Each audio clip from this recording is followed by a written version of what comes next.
progress.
Officer on scene.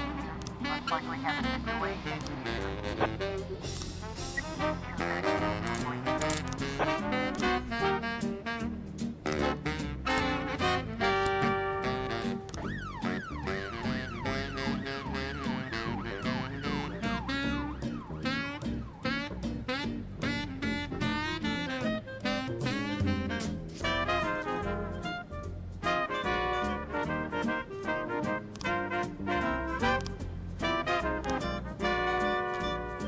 More testing in progress.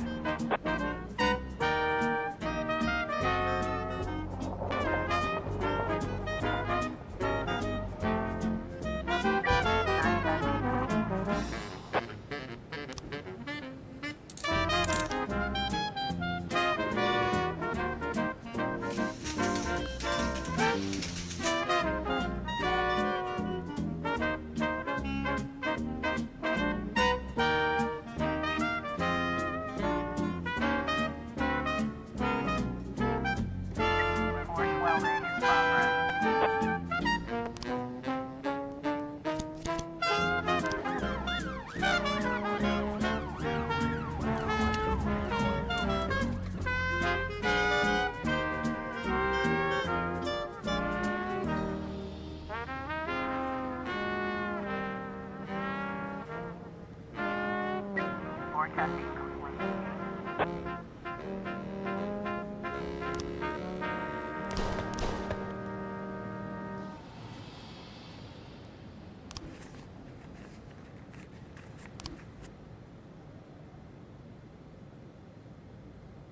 Officer on scene. Looks like we have a situation here. 412A.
11 in progress.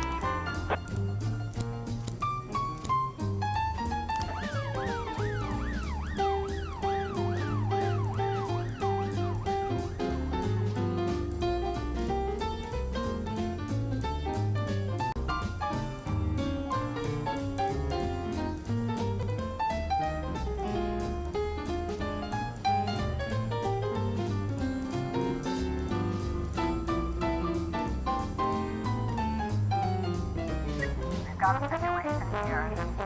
811 complete.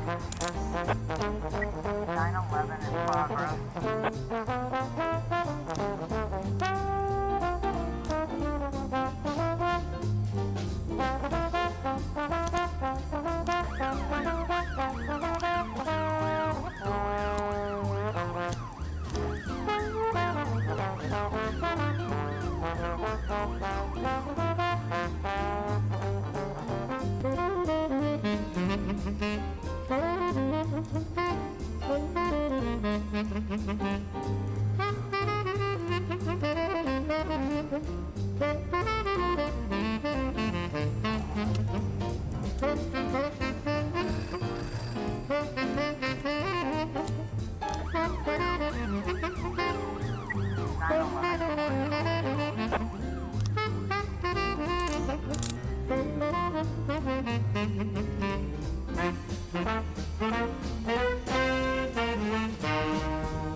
A in progress. I was trying to raise 10-1, starting to soft spot. 412.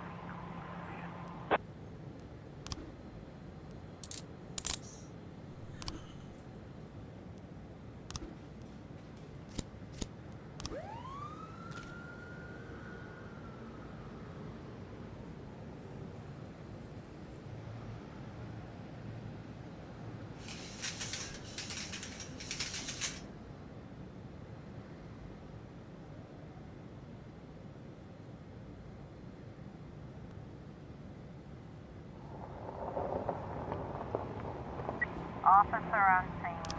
Looks like we have a situation here.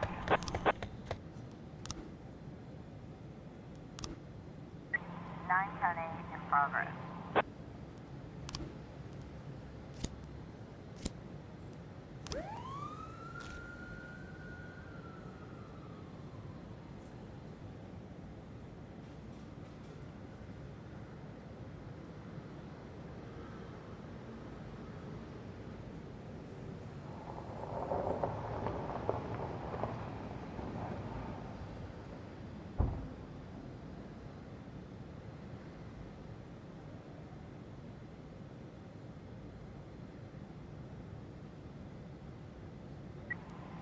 Josh trying to raise TN1, starting soft spot.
Nine ten eight complete.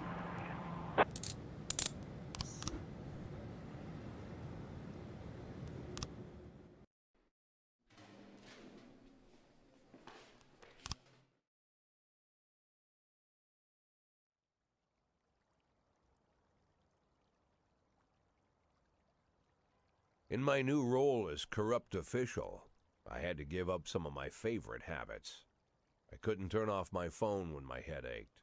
Couldn't sleep till noon on Saturday and let the rest of HQ take up the slack. No more days off to go fishing. But my weekly visit to the old colony club was more like tradition. One night a week, I absorbed cigar smoke, the vague smell of alcohol, the stench of urine, all mixed with toxic levels of old drunken belches. Same picture it was 30 years ago. Tradition's gotta be honored. And to stay faithful to the tradition, you've got to respect the standard rituals. When you're about to roll out of the club, you need to take a deep breath and count to 100. If your stomach doesn't do a backflip, you should be good to make it home. This time I only got up to 60.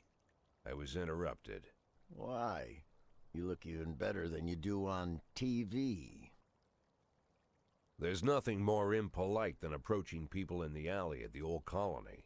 This is the most private place in the city. All who enter here dirty their shoes with the most elite stream of vomit in Freeburg. This asphalt has been blessed by judges, lawyers, artists, businessmen, and all our politicians.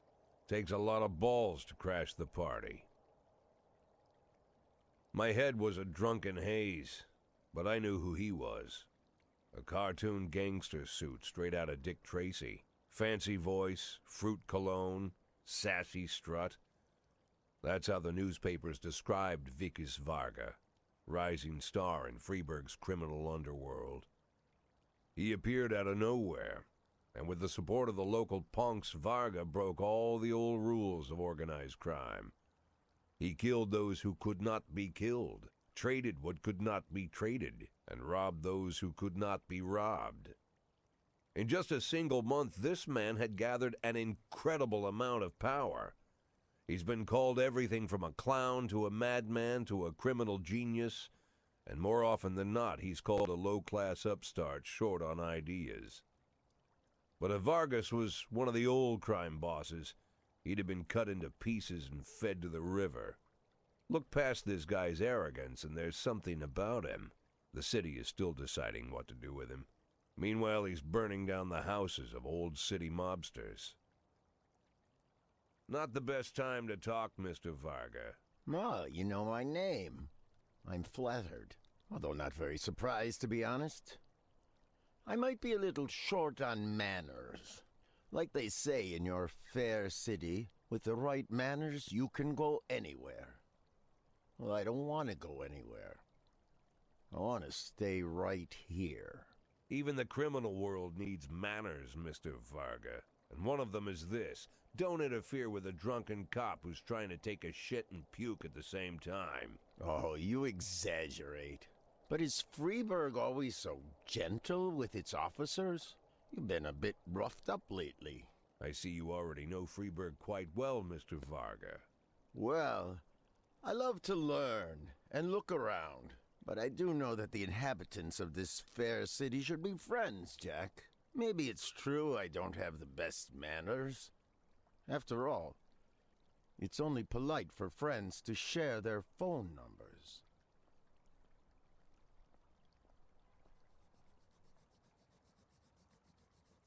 This city of yours moves so fast. I feel like I'm hooked on amphetamines all over again. You wake up in the morning full of ideas, and by nightfall, you've all had each other killed. So don't wait too long to call. I don't mind if you're drunk. It's all the more fun. I'll be stoned myself, most likely. Hell, I'm a little stoned right now. It's the only way. I like your city, Jack. I'm here to stay. If it weren't for the phone number written on my arm, I probably wouldn't have remembered the conversation in the morning. But there was no reason to worry. I'd be getting a reminder soon.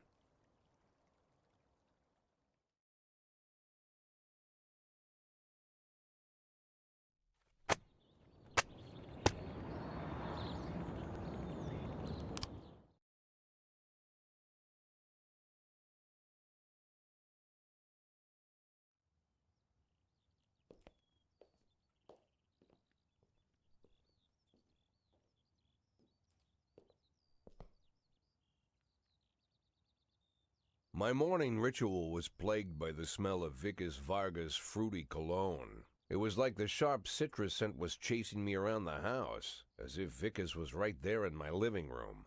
When I finally realized the smell was coming from a big basket of oranges, it didn't put me any more at ease. I'd opened my door to lots of threatening mail, evidence of criminal wrongdoing, even a dead ferret or two. But fruit? Never.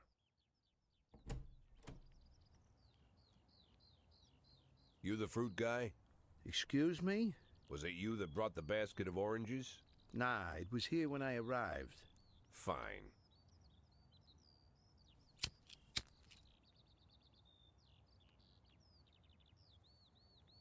So who are you? Today, I'm your driver. And where are we driving? To work. That's it? Yeah, we have to make an important stop along the way. Where? The ranch. What ranch? Just the ranch. Fine. The morning seemed surreal, and I took in the magic. Why wreck it with meaningless chatter? As my tight-lipped chauffeur drove an hour through God knows where, I started to feel like I was in the middle of a bad dream, probably lying bloody and concussed in the alley behind the old Colony Club, my nose buried in a rotten orange peel. But no, this was no dream. The silence was real. The sound of the engine was real. The dust was real enough, too. And there was the ranch over the horizon. It all seemed familiar. The Sand family's overbearing mansion has been the talk of the headlines for decades, but few have managed to get closer than a few miles. I guess I'm just lucky.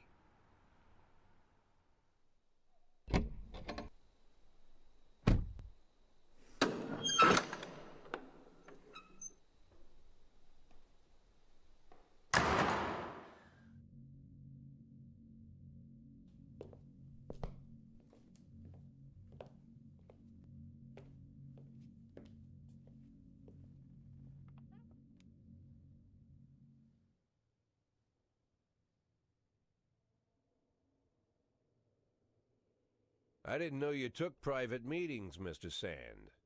Only if I expect good company. I'm surprised my company ranks at all. Today, yes. Today is a special day. So it seems. Do you often go to the old Colony Club, Jack? Every week. Meet any interesting people there? As a rule, no. Sometimes you make a date, right? sometimes make new friends. Sometimes, I guess. But that's not why I go. And why? I consider it a hobby. A hobby. Do you know anything about my hobbies? Well, judging by the half-dozen animal skins I stepped on walking over here, it's not much of a reach to say you like hunting. Love it. Well, I say that now. It seemed so tedious when I was a child, took ever so long. But now I'm older. I've developed a new talent.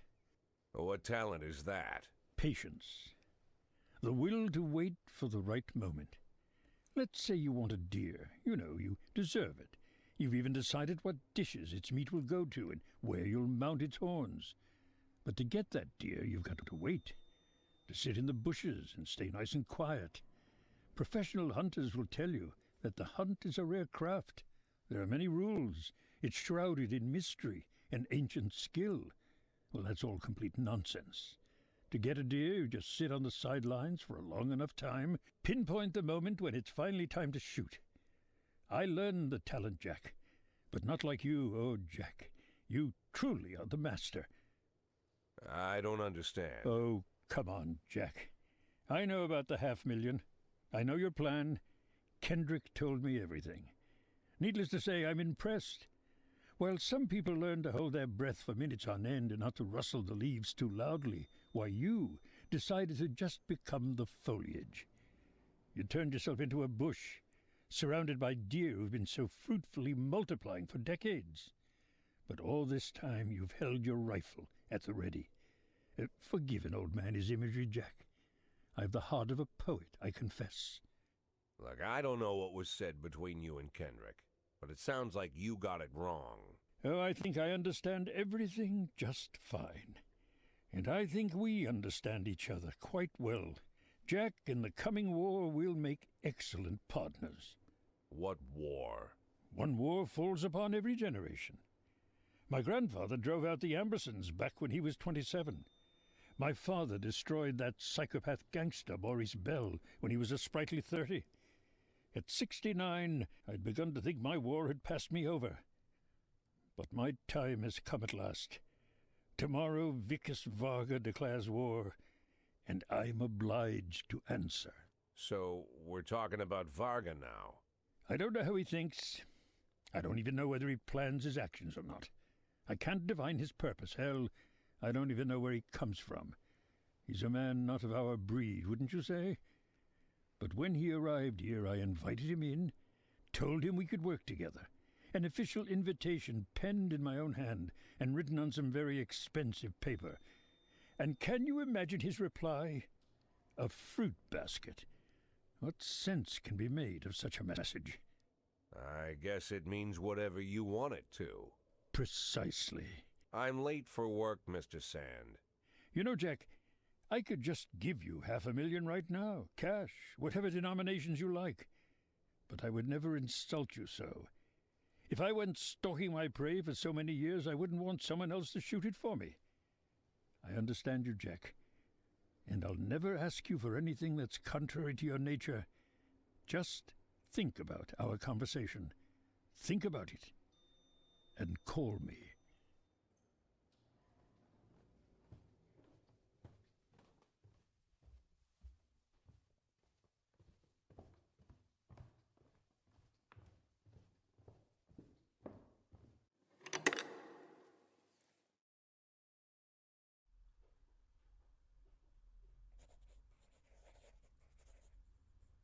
Like I said, it's a whole new life, and I've had to give up some old habits.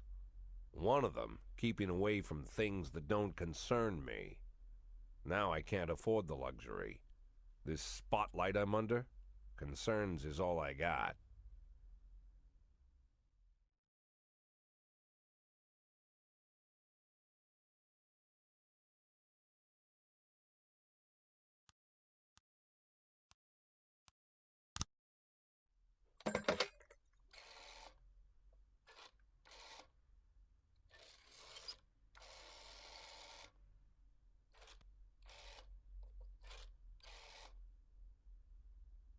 Tell him it's Boyd.